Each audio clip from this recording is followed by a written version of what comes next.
ministère de la jeunesse. Donc je vous adresse toutes mes félicitations et mes encouragements et vous souhaite une bonne journée de réflexion. Merci madame. La cérémonie d'aujourd'hui qui a une importance capitale pour le développement du sport au Sénégal. Cette cérémonie qui nous réunit aujourd'hui est la preuve que le sport est un facteur de rassemblement par excellence, le lieu de la connaissance de l'autre et de la tolérance. Toutes choses dont le monde actuel a de plus grand besoin. En effet, compte tenu de l'intérêt que suscite ce projet pour l'État du Sénégal dans le cadre de sa politique de cohésion sociale, nous sommes tous déterminés à mettre en œuvre notre volonté de dialogue, ancrée dans la certitude et que le sport est un facteur de développement, de paix et un milieu de passage de race et d'éthique. Je voudrais pour notre part, relever combien nous étions été frappés par l'importance du thème non à la violence dans le sport, suivi d'un atelier de formation pour le renforcement des capacités des jeunes, des OSC et ASC. Le sport est un facteur de développement économique et social d'un pays, mais jamais de violence, de haine, de banditisme, ou moins un milieu pour un règlement de compte. Tout le monde convient aujourd'hui qu'il est impossible de concevoir une œuvre de l'esprit digne de son nom dans un climat de terreur et d'oppression. Tous les esprits d'enrégimentés, l'esprit humain se sont soldés par les essais que l'on sait et les systèmes les plus oppressifs sont en train de se défaire de cette périneuse illusion.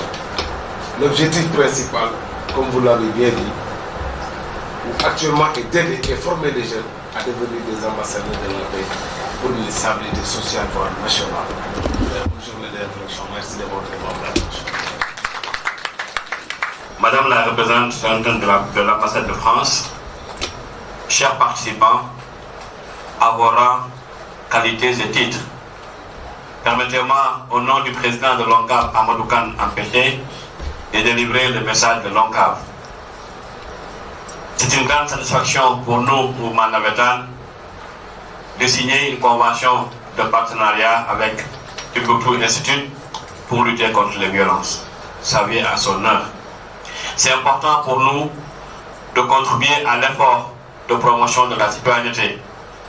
Comme vous le savez, l'ONCAV est un mouvement de masse, un mouvement qui gère beaucoup de passion, un mouvement aussi souvent indexé à tort à cause de ces violences. Donc c'est venu à son heure pour que les leaders que nous sommes, les leaders que vous êtes, puissent s'engager afin de lutter contre les violences, afin de promouvoir le fair play et la sportivité. Je vous remercie. Excellente séance.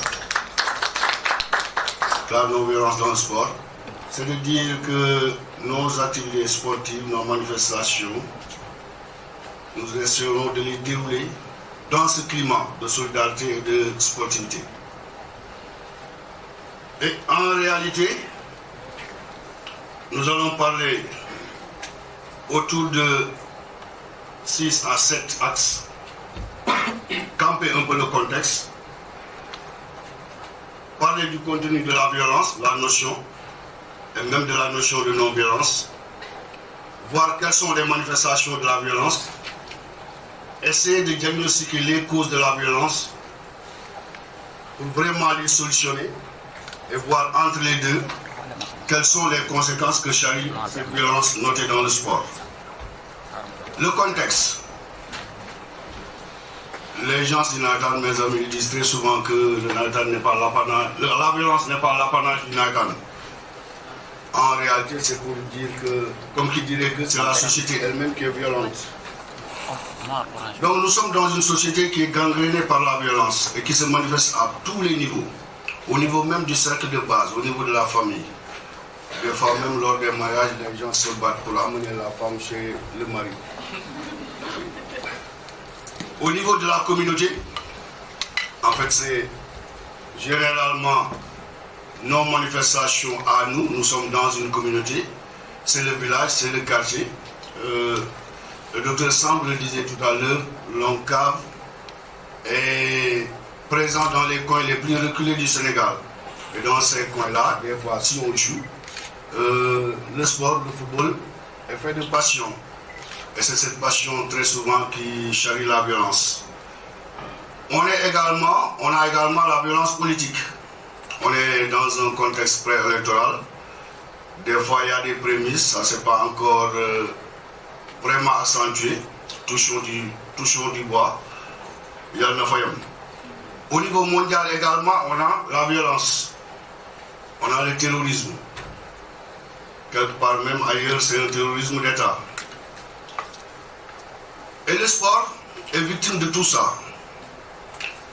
Nous en avons quelques exemples. Le drame des échelles, vous le connaissez, vous êtes des sportifs. Le hooliganisme qui avait gangréné en un certain temps le sport, le football.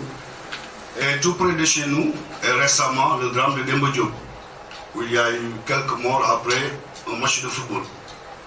Et tout ça, pourquoi? Parce que nous sommes dans un domaine de passion, nous sommes dans le sport qui est très passionné. Mais ce qu'on suggère à ce niveau, c'est qu'on puisse dépasser les conflits et vraiment pour cultiver, je le disais tout à l'heure, la sportivité et se conformer vraiment aux règles et aux valeurs du sport. Les valeurs du sport, justement, c'est quoi? C'est les valeurs olympiques, c'est l'équité. L'équité, c'est... On est dans une compétition, je le dis souvent à mes amis, en compétition, il faut mettre des règles pour qu'au départ, les règles soient connues de tous et que tous soient au même, sur la ligne de départ. C'est également l'esprit sportif. L'esprit sportif, c'est quoi? C'est, il l'a dit tout à l'heure, le secrétaire général du ministre. Vraiment, on est dans un domaine de compétition, mais vraiment, ce n'est pas de l'agressivité, ce n'est pas de l'animosité, mais c'est de l'adversité pour quelques minutes. On est des adversaires, on le dit nous dans nos textes, avant le démarrage, l'organisateur, l'athlète, le joueur, c'est lui qui doit protéger et les officiels et protéger également son adversaire. Les valeurs, c'est également la solidarité et le respect d'autrui. Nous en avons parlé, mais tout ça vers un seul but, vers des valeurs vraiment éducatives. Le sport doit éduquer. Donc on n'est pas dans un champ de bataille, on doit être loin de la violence si on cultive ces valeurs-là. La notion de violence, c'est quoi? J'aurais pu le demander aux auditeurs, mais comme j'ai dit, c'est elle qui m'a contraint à cet exercice-là. Je me soumets. Le mot violence vient du latin vis, qui désigne l'emploi de la force sans égard à la légitimité de son usage. Donc, c'est ça la violence. Et la violence est l'utilisation de force ou de pouvoir physique ou psychique pour contraindre, dominer, tuer, détruire ou endommager. Elle implique des coups, des blessures, de la souffrance ou encore de la destruction de biens humains ou d'éléments naturels. Et selon l'OMS, la violence est l'utilisation intentionnelle de la force physique, de menaces à l'encontre des autres ou de soi-même, ou contre un groupe, une communauté qui entraîne ou risque forcément d'entraîner un traumatisme, des dommages psychologiques, des problèmes de développement ou des décès. J'ai cité tout à l'heure l'exemple de Demba Diop, l'exemple malheureux du Sénégal.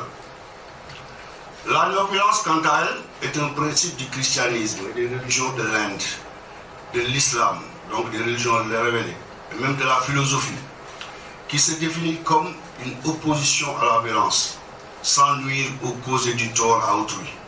Et c'est ça que nous devons cultiver dans le sport.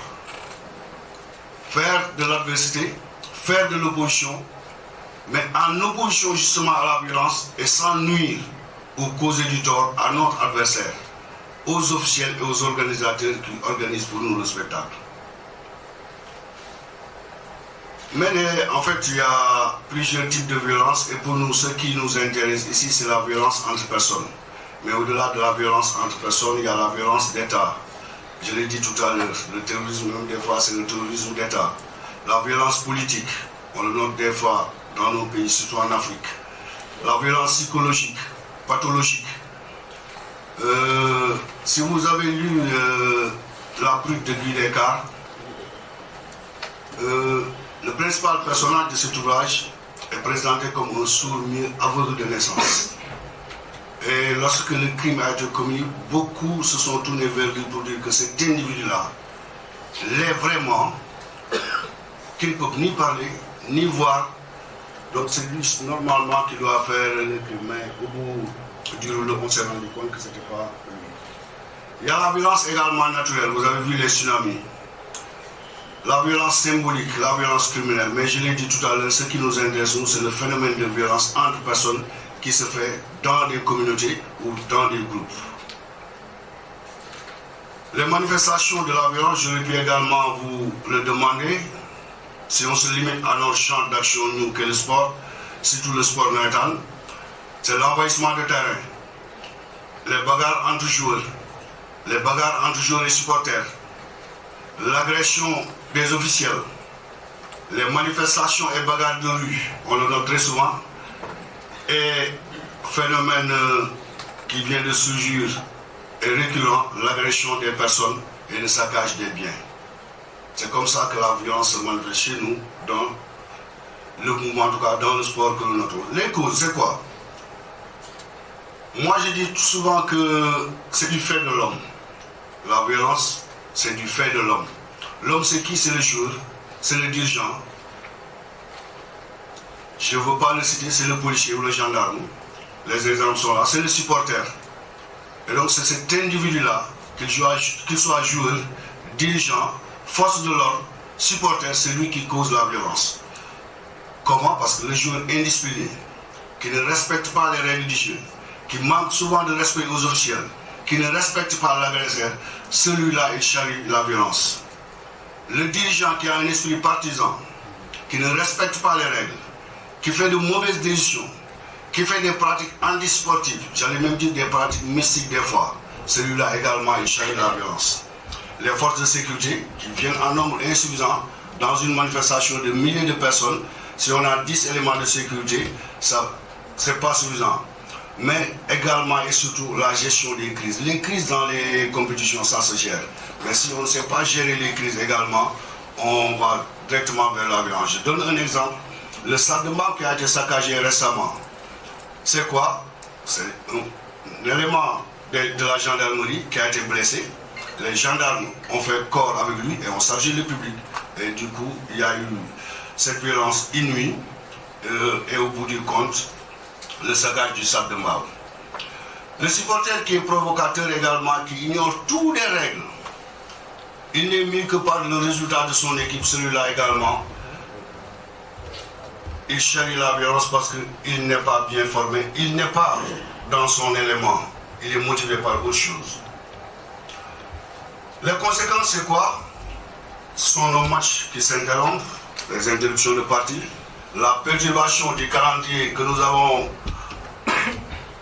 créé, que nous avons conçu initialement, au bout des fois d'énormes sacrifices et même de nuits blanches, l'arrêt des compétitions, soit par nous-mêmes organisateurs ou par les autorités administratives, la destruction des biens,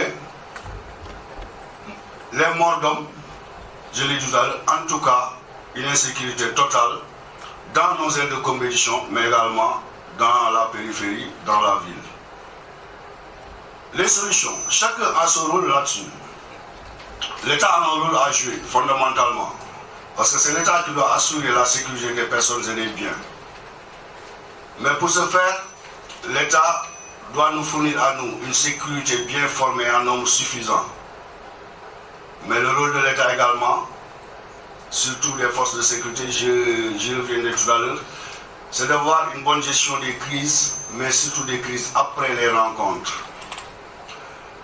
Le rôle de nos autres acteurs, c'est de solliciter toujours un service d'ordre en nombre suffisant, d'impliquer toutes les parties prenantes, parce qu'on est dans un monde où tout ce qui se fait derrière moi ne se fait pas pour moi. Même si on doit organiser le match, si on doit organiser le service d'ordre, si on doit organiser pour qu'il n'y ait pas de violence, il faut impliquer ceux-là qui doivent faire le spectacle, mais ceux-là également qui sont venus les regarder. On a expérimenté tantôt à Dakar ce qu'on appelle les bonhommes de sécurité. Vraiment des gens qui sont là, qui font de la prévention, qui font de la sensibilisation pour justement prévenir cette violence.